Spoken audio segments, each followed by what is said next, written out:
saya yakin sudah sangat familiar dengan konsep ini. Oh ya, wah, jadi saya nggak usah terangin lagi lah detail-detailnya seperti apa. Tapi menarik sekali bahwa belajar itu sering di frame atau dikerdilkan dengan yang dua di bawah, yaitu mengingat dan memahami. Bahkan saya kadang-kadang lebih ekstrim lagi, saya melihat bukan dua di bawah, satu di bawah. Sampai sekarang orang masih belum bisa lepas dari kalau habis belajar sesuatu, ngerjain pretest sama post-test. Itu di mana-mana selalu ada. Bikin pelatihan pasti ada begitunya, pretest sama post-test. Kalau sudah lulus, nilainya meningkat, lulus, dapat sertifikasi. Nah, padahal itu baru belajar nomor 1, ya kan? Masih mendingan kalau kemudian ujiannya masuk ke nomor 2.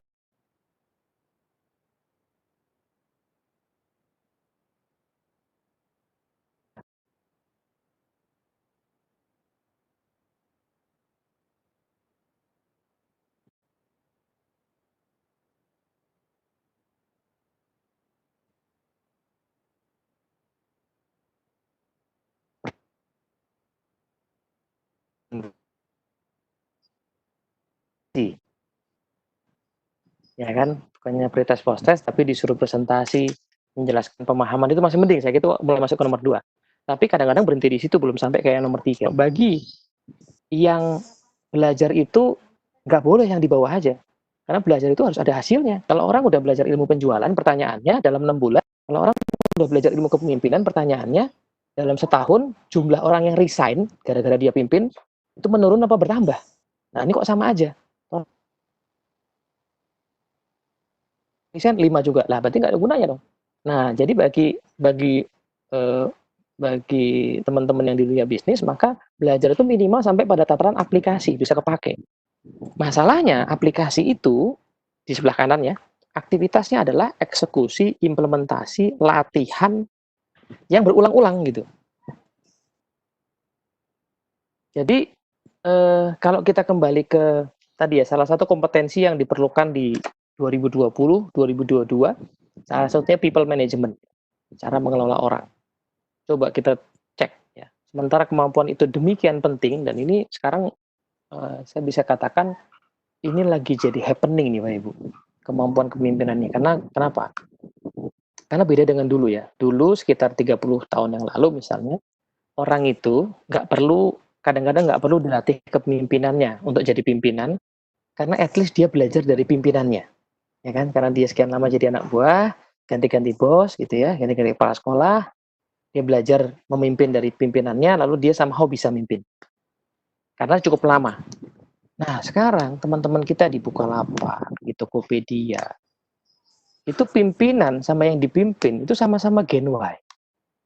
Pimpinannya 28, anak buahnya 24. Yang pimpinannya baru kerja umur 26, kerja 2 tahun harus jadi pimpinan. Nggak sempet dia. CEO-nya aja umur 30. Menteri kita aja sekarang lebih muda dari saya, ya kan? Jadi, saya kalau lihat Mas Nadiem itu sumber renungi nasib gitu lah kira-kira. Jadi, lebih muda dari saya. Nah, jadi ilmu kepemimpinan itu begitu pentingnya. Tapi pertanyaannya, di sekolah kita sekarang, itu ada di mata pelajaran apa? Coba kita cek. Ada di mata pelajaran apa kira-kira?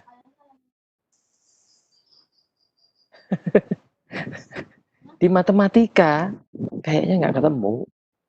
Di bahasa Indonesia ada sedikit, kalau diajarkan dengan benar, di bahasa Indonesia itu ada ilmu komunikasi di situ.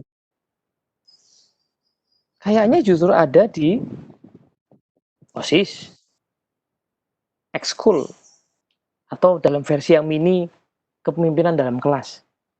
Ya kan, ngatur kelas itu nggak gampang loh. Ngatur jadwal piket itu nggak gampang loh. Kadang-kadang akhirnya yang kerja ketua kelasnya sendiri. Ya kan. Ketua kelas tuh zaman dulu kan pesuruh ya, tukang ngambil buku, tukang ngambil kapur gitu kan. Nah, jadi apa namanya? Menarik sekali bahwa justru di kelas itu nggak ada. Ya, jadi sementara sekarang kita justru melihat ini sangat krusial, tapi tidak hadir dia belum hadir sebagai sesuatu yang core gitu dalam proses pendidikan di sekolah gitu. Sementara itu saya dulu tadi kalau saya cerita saya dipanggil sama BK, nilai saya jelek, akibat apa? Akibat saya terlalu aktif di OSIS. Yang nilai OSIS itu enggak masuk di rapot saya itu. Masuknya di CV ya lumayan lah ya masuknya di CV, tapi di rapot enggak masuk. Ya kan nggak akan membuat saya lulus FTANAS dengan lebih baik, nggak akan membuat saya masuk ke UMPTN di masa itu. Nah, jadi sementara ilmu organisasi misalnya itu ilmu yang praktikal banget ya, langsung diaplikasikan. Ya, saya sih bukan kemudian pengen membuat pelajaran kepemimpinan itu masuk jadi mata pelajaran baru, itu juga tidak tepat. Tetapi membuat bagaimana kita mungkin sebagai praktisi BK yang paham ilmu manusia itu mungkin akan bisa lebih mengapresiasi organisasi tadi. Bisa lebih mengapresiasi dan bisa melihat bakat itu ya. Kecenderungan anak minatnya di mana sehingga bisa memaklumi ketika dia kok rasa-rasanya kurang cemerlang ketika di kelas, ketika paper and pencil test, tetapi begitu cemerlang ketika menjadi ketua panitia pentas seni gitu ya.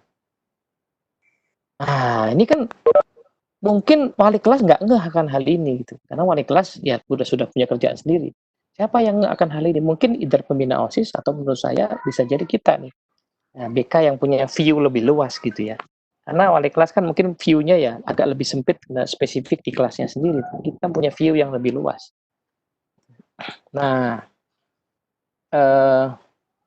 sehingga kemudian kita bisa lebih mengapresiasi bakat itu dan bisa mengkomunikasikan tadi kalimatnya Pak Stephen Covey, mengkomunikasikan nilai diri dan potensi sedemikian jelasnya sehingga dia menyadari itu. Nah, ngomong-ngomong soal pengkomunikasian ini, saya itu kalau dirunut ingat ya kejadian waktu SMP. Jadi saya pertama kali senang organisasi itu waktu SMP. Ini kisah tentang sebuah sore.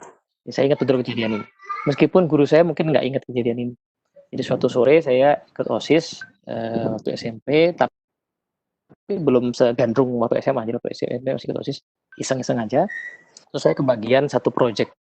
Projectnya adalah nyari dana dengan cara menjual buku kumpulan soal tahun-tahun lalu. Jadi ujian-ujian itu diperbanyak pakai apa tuh namanya? Stensil apa? Yang perbanyak pakai diputar-putar apa namanya? Mesin apa tuh namanya? Iya. Itu tahu ya diperbanyak itu. Pakai mesin itu diperbanyak, nanti dijual sama teman-teman. Buat latihan soal. Apa? Riso. Ya itulah. Nah, dijual ke teman-teman buat masukan. Nah, singkat cerita panitia yang dibentuk yang saya ketuanya itu nggak jalan. Jadi udah kabur-kaburan lah. Akhirnya saya ya karena udah deadline akhirnya saya kerjain sendiri, nyekrekin gitu di ruang OSIS sendirian. Terus di sebuah sore pembina OSIS saya namanya Pak Heri, guru matematika itu datang. Apa Dad? Oh ini Pak saya lagi ngerjain ini project ini. Oh ya teman-temanmu mana? Wah nggak tahu lah Pak, yang penting saya kerjain aja lah. Saya bilang gitu. Mereka kayaknya nggak tahu sibuk kali gitu. Saya nggak ingat sih kalimat saya gimana, cuman mungkin lebih nyinyir dari itu lagi. Terus beliau bilang, ya jadi pemimpin itu emang nggak gampang. Ya, tapi kalau kamu jadi pemimpin terus nggak mau latihan gerakin orang ya selamanya kamu nggak bisa jadi pemimpin. Ya biarinlah Pak nggak jadi pemimpin juga saya bilang gitu. Terus dia bilang, bentar lagi tuh ada pemilihan ketua OSIS loh. Saya tuh melihat kamu tuh bisa jadi ketua OSIS. Yalah, cobalah berlatihlah. Berlatihlah menggerakkan orang. Kalimatnya kurang lebih begitu. Nah, kalimat beliau itu somehow kayak apa ya? Nggak saya sangka gitu, karena saya nggak pernah mengconsider diri saya sebagai pemimpin, terus ada yang ngomong begitu kan. Nah, singkat cerita saya ikut pemilihan ketua OSIS, dan hasilnya tentu saja tidak terpilih ya kan. Tentu saya nggak terpilih, saya jadi wakil ketua. Tapi momen organisasi saat itu membuat anak yang namanya Teddy ini tidak pernah menghilangkan kecintaannya kepada organisasi. Jadi di SMA saya ikut ekskul, fotografi, saya ketua fotografi, jadi ketua OSIS, waktu kuliah saya ikut gabung di organisasi, even udah kerja pun saya punya komunitas gitu. Jadi kita nggak pernah tahu dialog mana yang akan menginspirasi seseorang gitu ya. Dan dialog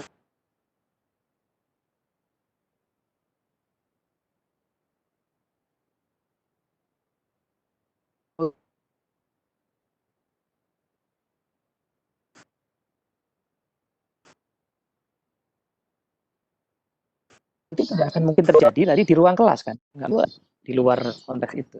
Tapi itulah barangkali belajar yang sesungguhnya, itu belajar di tataran aplikasi. Nah, sehingga saya mengambil resume dari teori taksonomi Bloom ini bahwa belajar itu should be sepertinya kalau kita mau menjawab kegelisahan kita tadi ya, kenapa yang harusnya di sekolah kok nggak nyambung sama di dunia kerja. Belajar antri sejak TK kok pas gede nggak bisa antri gitu. Karena sepertinya sih harusnya kita memandang belajar itu belajar hingga mampu, belajar hingga membentuk diri.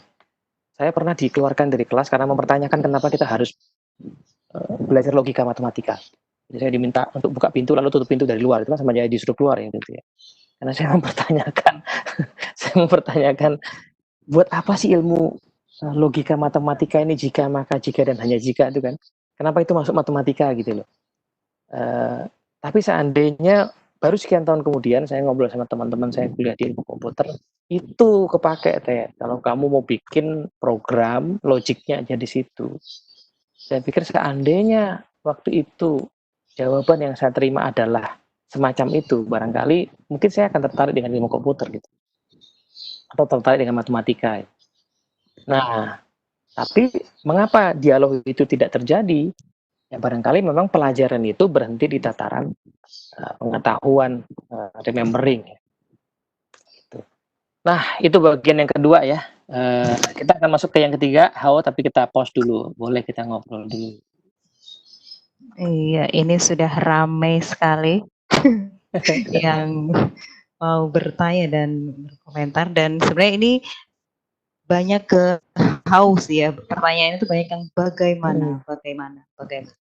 Ya, tapi disampaikan dulu ya, barangkali nanti bisa disambung-sambungkan. Apa yang harusnya dari Bapak atau Ibu ya, teman Kulimbeng ya, apa yang harus dilakukan untuk menyiapkan peserta didik kita supaya di masa depan dia bisa menjadi pemimpin? Wah, Saya lanjut pertanyaannya ya, kayaknya bisa jadi agak nyambung nih ya. ya. Oke, terus gimana mau membentuk karakternya kalau sistem sosialnya, support sistemnya tuh tidak tersedia, kurang mendukung? Nah, iya juga. Ya. Dan ini bagaimana lagi ya? Bagaimana ya, kita mungkin kalau anak-anak kalau di sekolah tuh dulu disebutnya troublemaker, nakal. Padahal sebenarnya dia punya potensi, pasti punya potensi kepemimpinan. Gimana tuh ngembanginnya? Bagaimana lagi? Dan ini bagaimana yang paling panjang nih dari ini Mbak pertanyaan Rini? Mbak ini nih berat nih Mbak Rini. Oke. Jadi ini ya intinya bagaimana memberikan ruang untuk mengembangkan kepemimpinan itu sendiri, karena tadi menyampaikan bahwa ya BK ini kan punya peran memunculkan karakter kepemimpinan ya, tapi di sini kepemimpinan juga menjadi salah satu dimensi identitas diri. Harusnya kan itu bisa dikembangkan, tapi sayangnya di sekolah, di konteks pendidikan, seringkali terkungkung sama batasan-batasan, aturan, proses yang harus memenuhi KKM ya, harus tuntas, sehingga anak-anak juga jarang punya otonomi dalam belajarnya, dan akhirnya kepemimpinannya jadi kurang berkembang. Yes. Okay. Oke, ini juga udah ngomong bagaimana ya. Apa mungkin kita tuntaskan dulu bagaimana, kita habis itu diskusi lagi gitu kali ya. Iya, boleh deh. Ini juga bagaimana lagi? Iya, terakhir bagaimana nih ya? Bu Cynthia. Ini benar. Nah, ini nanti ini bagian akhir kena banget Ibu Cynthia nih. Oke lah, kita lanjut sedikit dulu kalau gitu ya. Habis itu kita akan coba. Oke, kita masuk ke bagaimana. Kita barangkali kita suka lompat ke bagaimana karena memang kita sudah masuk dalam pola pikir pragmatisme ya, pengen cepat dapat hasil gitu. Nah, pelan-pelan lah Ibu ya, kita ada kalimat menarik ya dari seorang filsuf mengatakan, if you can, Nietzsche kalau nggak salah bilang, if you can discover a very strong why, you can discover any how gitu. Jadi soal bagaimana itu zaman sekarang udah banyak teknik, tapi masalahnya kita akan termotivasi menjalankan dan menemukan bagaimana yang baru kalau kita paham why-nya. Jadi kenapa saya agak panjang di bagian why dan what tadi, justru karena ya alhamdulillah sih sudah memunculkan pertanyaan gitu ya. Karena itulah niatannya supaya kita bertanya. Nah, oke, jadi kalau boleh dirangkum sedikit keseluruhan ide tentang kepemimpinan ini kan sebenarnya sederhana. Saya mau mengomentar sedikit tadi pertanyaan Mbak Ririn ya soal kepemimpinan sebagai salah satu dimensi identitas diri. Justru saya melihat kepemimpinan itu bukan salah satu dimensi, tapi justru dimensi hakiki. Kemudian terejawantah dalam dimensi yang lain gitu. Jadi kalau kita melihat tadi yang pertama ya, setiap orang pemimpin maka dia mesti melihat dirinya pemimpin dulu, lalu menjadi suami gitu. Pemimpin dulu, lalu menjadi istri. Gitu. Memimpin dulu, lalu menjadi karyawan. Memimpin dulu, lalu menjadi warga masyarakat. Gitu. Kayaknya itu, karena kalau saya mengambil ya penjelasan dari salah satu ustadz yang saya kagumi ya, Ustadz Nu'man Ali Khan itu mungkin pernah nonton di YouTube ya, ceramah-ceramah beliau ketika membahas soal kata khalifah. Jadi khalif itu menurut beliau, ini saya nggak ahli ya, menurut beliau khalif itu punya makna adalah someone who left behind, ya, orang yang ditinggalin di belakang. Tapi maksudnya begini, kalau kita punya anak di rumah, ada yang SMP, ada yang SMA, ada yang SMP, ada yang SD lah gitu ya. Lalu kemudian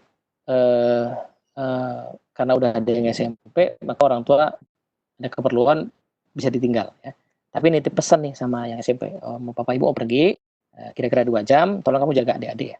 Jangan sampai berkeliaran di luar karena bahaya, nanti aja kalau mau di luar sore-sore pas kita harus semua udah pulang. Nah, si anak SMP inilah khalifah, orang yang ditinggali pesan. Nah, kita ini khalif karena kita ditinggali dunia ini. Barang-barang kita mesti ngurusi dunia ini gitu ya. Makanya nanti ada pertanggungjawabannya. Nah, cuman kan dunia sedemikian luasnya sehingga yang diurusi banyak. Saya selalu bilang bahwa pemahaman kepemimpinan sebagai pilihan itu penting sekali. Karena kalau tidak, maka akan ada orang yang tidak merasa sebagai pemimpin, contohnya tadi cleaning service, padahal dia pemimpin. Bayangkan ada perusahaan yang sedemikian bonafit tapi kotor gitu. Berarti kan cleaning service itu krusial, ya kan? Restoran itu cleaning service-nya nggak beres, tiba-tiba ada kecoa masuk ke makanan, kredibilitasnya hancur. Ya. Jadi kalau saya melihat itu ya, jadi pemimpin dulu baru yang lain. Nah, cuman definisinya bukan pimpinan, definisinya adalah pemimpin. Oke, sekarang kita masuk ke how-nya ya. Jadi, tapi how ini juga mesti subject to discuss karena ini cuma reka-rekaan saya aja dari sedikit pemahaman yang saya coba tangkap. Kayaknya kan urusannya begini ya. Pertama itu karena orang itu khalifah, ya, karena orang itu diserahi tugas, berarti kan tugasnya ada. Tugasnya udah ada. Masalahnya adalah tugasnya itu nggak pernah dikasih tahu secara eksplisit. Pas orang lahir itu nggak kemudian dikirimi surat sama malaikat gitu ya. Teddy, ini nanti akan kerja di Dunamis gitu ya. Tolong jangan suruh dia jadi PNS misalnya. Nggak ada kayak gitunya. Jadi manusia diberi tanda kutip ya, diberi ruang berpikir, ruang untuk menentukan dimensi dirinya sendiri. Kemungkinannya ada di mana, meskipun akan selalu ada batasannya. Kita nggak membayangkan Ahmad Dhani jadi guru BK kan. Couplingnya di area itulah gitu. Tapi saya juga nggak bisa bayangin Santi jadi Maya gitu kan. Jadi, karena couplingnya di sekolahnya. Couplingnya juga ada dimensi yang bisa dieksplorasi. Kayaknya area mandiri. Diwujudkan dalam bentuk karir. Dalam arti luas ya, karir itu dalam arti luas. Nah, saya nggak tahu, mungkin zaman sekarang udah ada. Tapi Bapak Ibu pernah ketemu nggak ketika ditanya ada anak yang cita-citanya apa, mau jadi ibu rumah tangga gitu, ada nggak? Ada.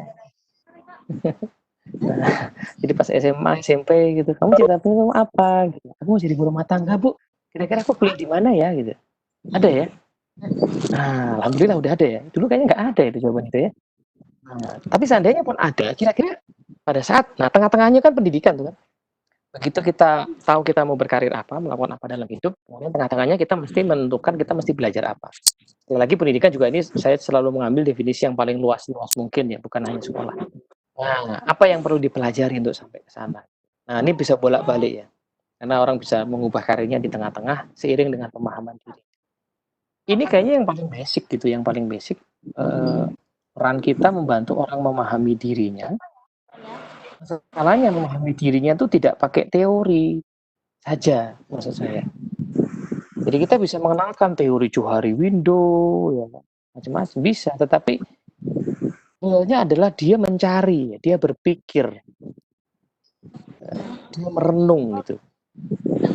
Kita mungkin agak jarang mendapati usia SMP dan SMA sudah mulai merenung tentang dirinya. Yang ada gejala-gejala. Nah, tadi saya mau jawab poin yang tadi tuh. Bagaimana dengan anak yang cenderung dianggap bandel tadi itu?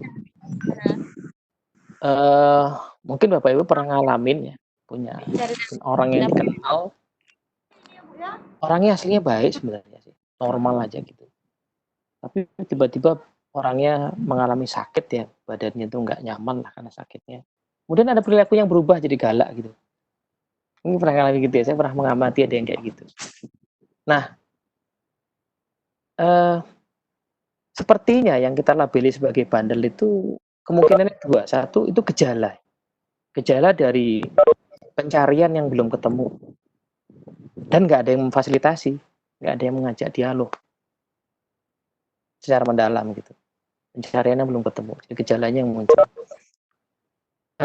Yang kedua, itu perilaku. Dibilang bandel ya karena kita nggak bisa memahami perilakunya itu. Ya kan? Orang yang suka coret-coret meja di sekolah, itu ya akan dibilang bandel kalau kita nggak melihat betul coretannya itu, kemudian membayangkan nih coretan ini akan jadi apa ya, akan jadi grafiti kah, akan jadi ukiran kah misalnya. Nah kalau kita nggak sanggup membayangkan itu kan akan melihat coretan itu sebagai merusak properti sekolah kan gitu. Tapi kalau kita bisa membayangkan ini coretan ini akan jadi apa, nah itu kan lain cerita. Kita melihat ada anak yang kemudian bikin geng gitu ya, bikin geng. Kita anak-anak itu bandel kalau kita nggak bisa melihat geng ini dalam konteks yang lain someday akan jadi apa ya? TV sosial, NGO, atau ketua serikat pekerja misalnya gitu. Nah, kalau kita belum sanggup membayangkan itu, maka kita akan melihat perilaku itu sebagai kekurangan atau problem.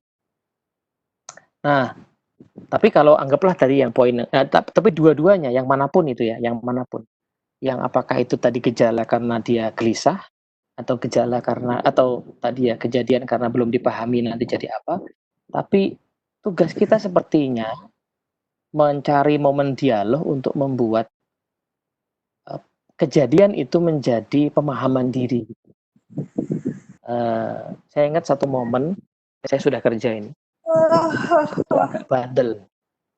Jadi nggak terlalu senang sama bos saya, agak rebel gitu ya, di tim saya agak rebel.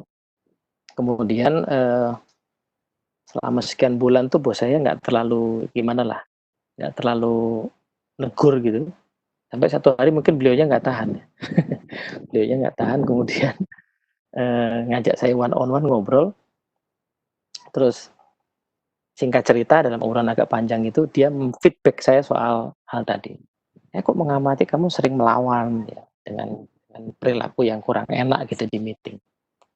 Nah, di counter begitu saya counter balik dong.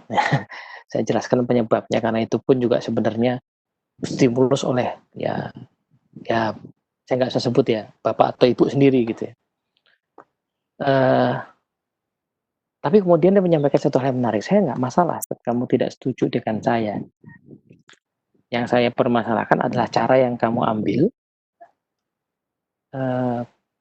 yang berdampak kepada perilaku tim yang lain. Karena tim yang lain akhirnya jadi berperilaku seperti kamu. Kamu mungkin tidak sadar bahwa kamu punya pengaruh dengan apa yang kamu lakukan itu. Nah, feedback beliau itu buat saya sangat berharga karena sekali lagi ya, kadang-kadang kita nggak merasa dan nggak sadar bahwa kita itu pemimpin. Tapi begitu kita melakukan sesuatu dengan sungguh-sungguh, ternyata ada impact-nya gitu ke orang-orang lain. Nah, dialog itu kan yang akhirnya membuat saya kemudian, jadi di saat itu juga saya tobat, gitu. Kemudian mencoba melatih perilaku yang berbeda, merespon dengan berbeda terhadap ketidaksetujuan saya gitu. Tapi momen itu jadi menarik karena ada dialognya. Seandainya waktu itu saya langsung dikasih SP saja atau saya langsung dipecat, barangkali saya nggak dapat pelajaran kepemimpinan itu. Oke, ini ada yang apa nih?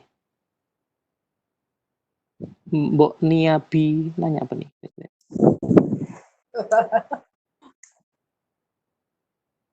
Oke, baik. Nah, saya lanjut sedikit dulu ya. Jadi, habis ini kita akan coba jawab lagi. Nah, mana tadi? Nah, jadi ini kayaknya ya. Jadi ujungnya kan ini ya. Hidup yang akan dijalani anak kita kan ini. Dia akan menjalani karir yang kalau bisa karirnya itu didasari atas usaha dia terus-menerus memahami dirinya, memahami misi dan visi hidupnya. Saya bilang usaha terus karena ini memang nggak ada akhirnya. Jadi orang bisa berkembang luar biasa, tidak patok gitu ya.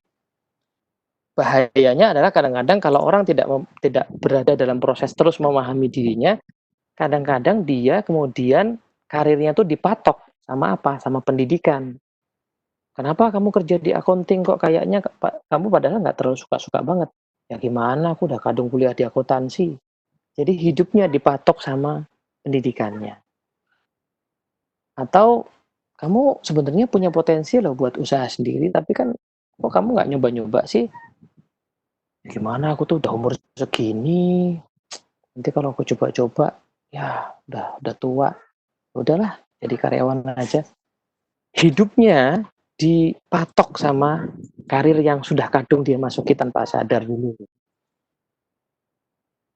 Nah, di sisi yang lain kita melihat, ya saya pernah ketemu sama satu orang yang sangat inspiratif, jadi seorang direktur di Astra Group, namanya Pak Santosa. Beliau ini jadi direktur di Astra Group umur 34 tahun, ini sangat muda ya, legend nih, 34 tahun. Direktur, terakhir saya tahu beliau CEO di satu anak perusahaan, jadi presidir. Beliau saya kenal beliau tuh belum presidir, saya kenal beliau masih jadi lucu-lucu nih ya karirnya. Beliau jadi level direktur di kantor saya dulu, itu bidangnya tiga. Direktur keuangan dan direktur penjualan. Ini agak bertolak belakang ya. Jadi beliau sangat mengerti keuangan dan sangat mengerti penjualan. Ini bidang yang bertolak belakang, gayanya beda juga. Tapi yang paling lucu adalah, tahu nggak kira-kira background pendidikan beliau apa? Jelas bukan keuangan, jelas bukan manajemen. Background pendidikannya adalah fisika instrumentasi. Nah, iya. Jadi ini orang yang menurut saya tidak terpatok dengan pendidikan yang dia lalui. Dia bisa berkembang ya. Nah, tapi itu sepertinya merupakan buah dari pemahaman diri yang terus-menerus gitu. Nah, karena ini proses ongoing sepanjang hidup, maka kita nggak bisa matok kan. Dan bisa jadi pas anak itu ada di sekolah kita, pas SMP atau SMA, bisa jadi belum selesai pencarian itu. Berarti artinya yang perlu kita ajarkan adalah proses nyarinya, bukan hasilnya. Bukan dia di SMP sudah nemu mau jadi apa, belum tentu. Saya sangat yakin nggak semua orang akan ketemu langsung. Bisa jadi ada, tapi sejujurnya nggak mesti. Karena itu yang perlu diajarkan adalah proses mencarinya. Bagaimana memahami dirinya, mengenali minatnya, mengenali bakatnya, mengenali kecenderungannya. Dan bagaimana minat, bakat, kecenderungan, kesukaan itu bisa diaktualkan menjadi sebuah karir. Kalau dia bisa gambar, gambarnya diikuti lomba, gambarnya diposting di medsos, gambarnya ditawarin ke siapa, jadi sesuatu. Gambarnya diminta dia jago gambar misalnya dinding misalnya gitu ya. Diminta bikin project menggambar dinding sekolah, ya difoto, ditaruh di medsos, Nah, ini kan usaha-usaha kita berdialog dengan dia sehingga dia bisa melihat bagaimana keisengan menggambar itu kemudian teraktualkan menjadi sebuah karya.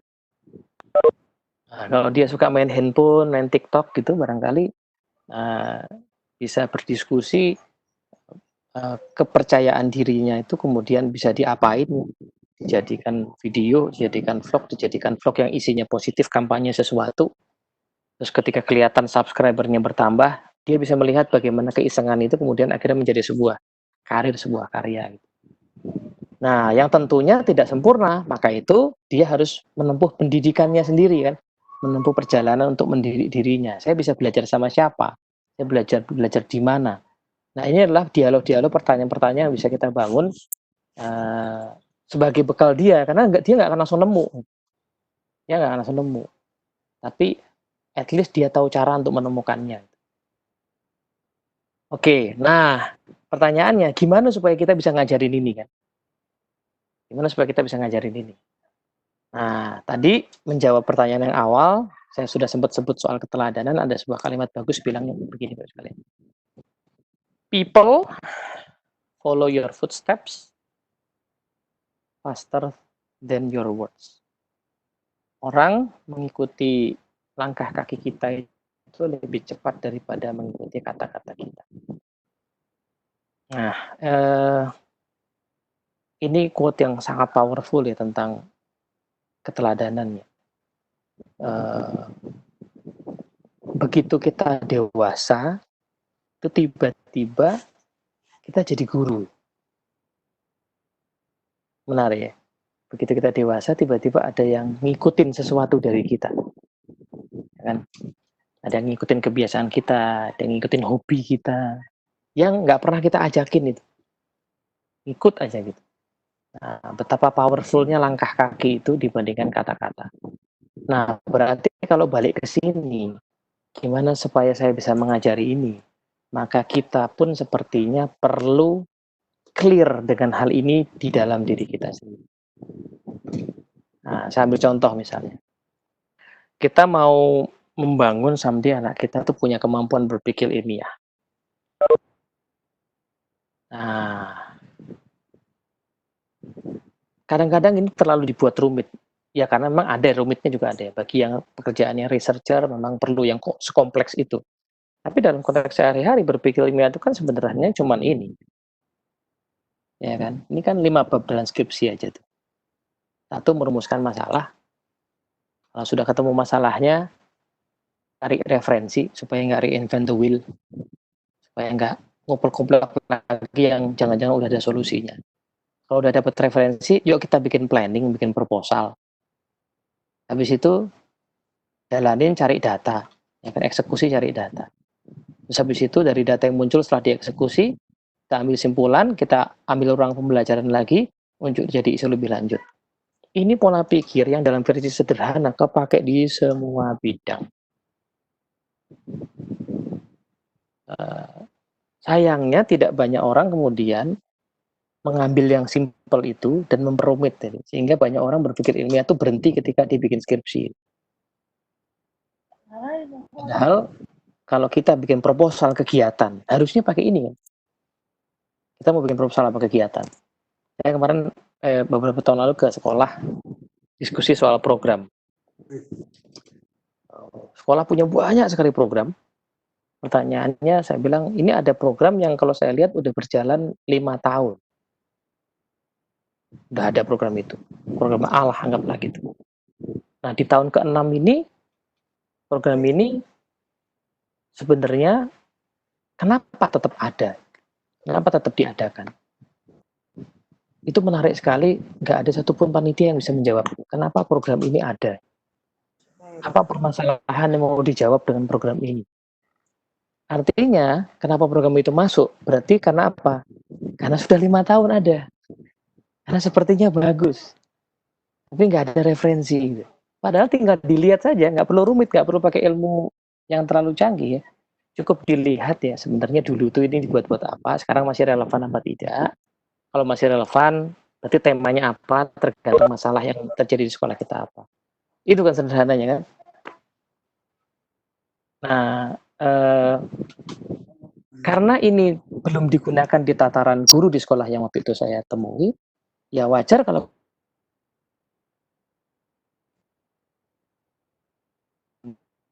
perlu untuk melatih dirinya berpikir ilmiah. Ini misalnya satu contoh lain. Yang contoh yang kedua, memahami misi diri dan karir. Nah, maka kita perlu continue praktek memahami diri, menjawab pertanyaan siapa saya. Ini pertanyaan sederhana tapi jawabnya betul-betul tidak gampang. Karena siapa saya sering dipatok dengan saya guru. Oh bukan, itu mah pekerjaan kamu, ya. Pekerjaan Bapak Ibu.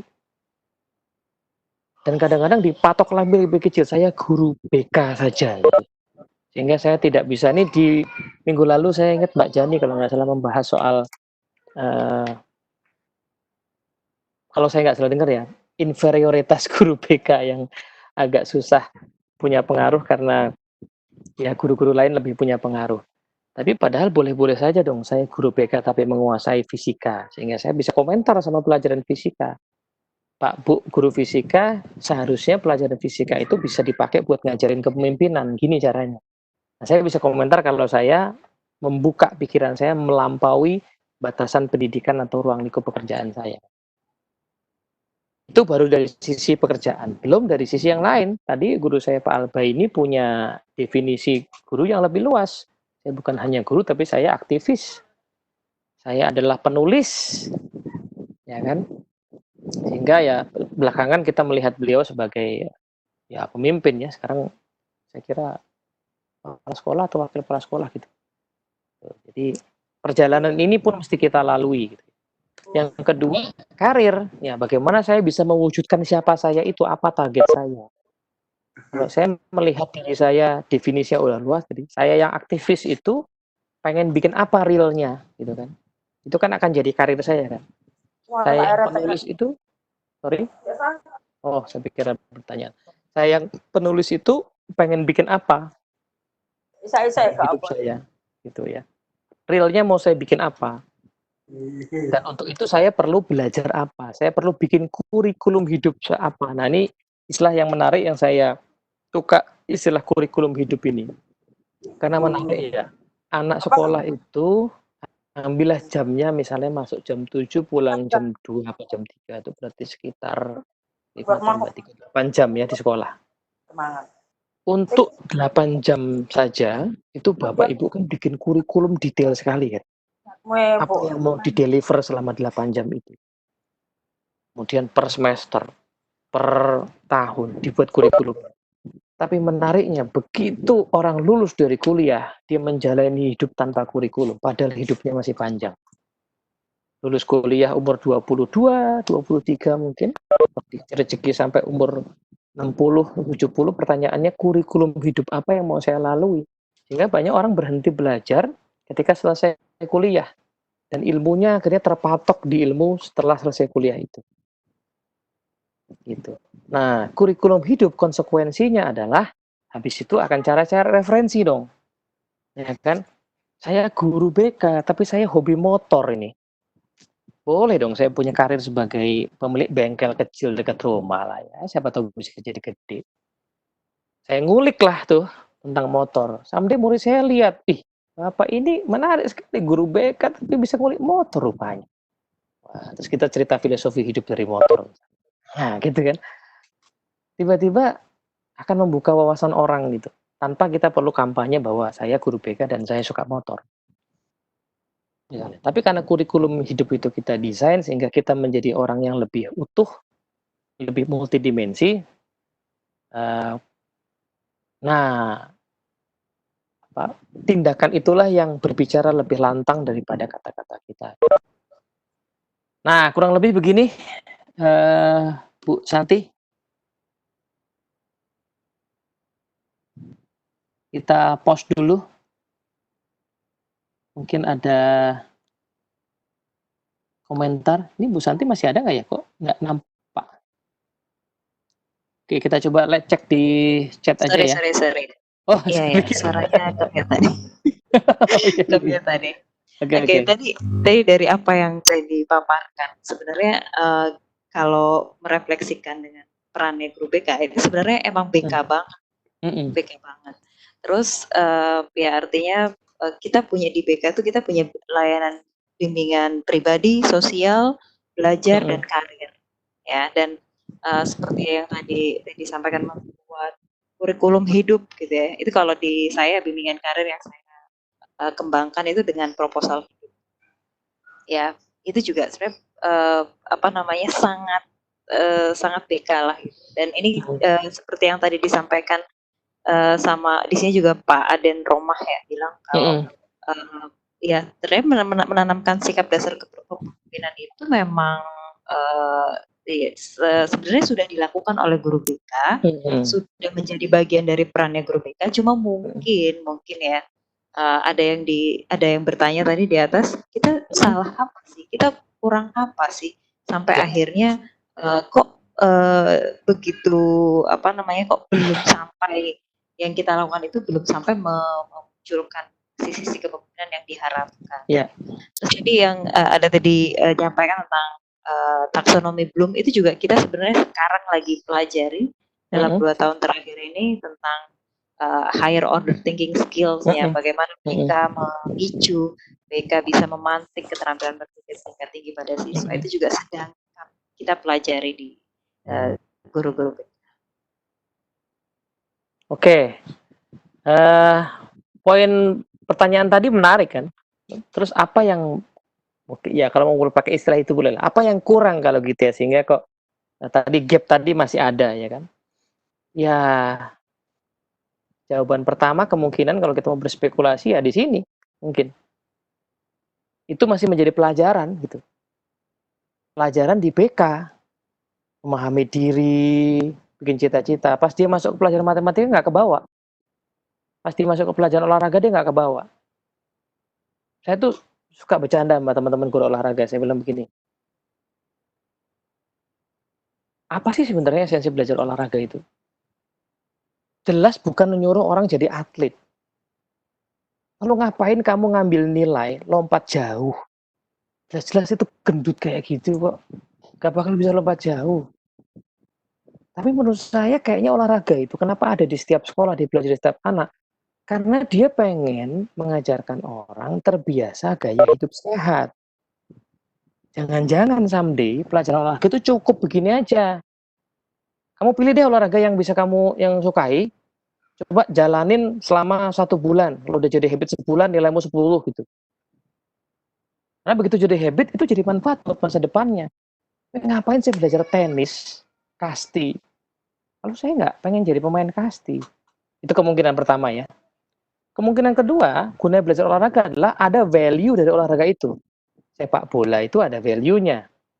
Jadi kiper value-nya apa, jadi striker value-nya apa. Nah, kamu harus respect semua orang, karena semua orang keahliannya beda-beda. Yang jadi kiper belum tentu jago jadi striker. Tapi nilainya bukan dihitung dari kemampuan dia menggolkan, siapa tim yang menang, saya kira itu kurang relevan gitu. Tapi apakah dia bisa dapetin value, dapetin hikmah dari permainan itu ketika dia berperan sebagai kiper? Itu mungkin yang akan terbawa sampai dia dewasa gitu, value dari pelajaran itu. Pelajaran seni misalnya, kayaknya sih sebagian besar orang mungkin akan kayak saya ya, nilainya akan jelek loh, tulisanku aja jelek kok. Ya kan? Tapi apakah saya tidak bisa mendapatkan manfaat dari seni? Apakah saya tidak bisa mengapresiasi seni? Apakah saya tidak bisa menemukan seni itu dalam pekerjaan saya sebagai konsultan misalnya? Art ya, art seni dalam itu kan yang apa ya namanya? Pelajaran itu yang perlu ditarik gitu kan. Dan itu sepertinya belum semua ada di para guru sehingga menurut saya kayaknya BK punya peran dalam hal itu sebagai orang yang lebih banyak mendalami soal manusia gitu. Jadi ketika anak habis belajar matematika, apa yang dia hargai dari matematika itu? Diagram Venn itu sebenarnya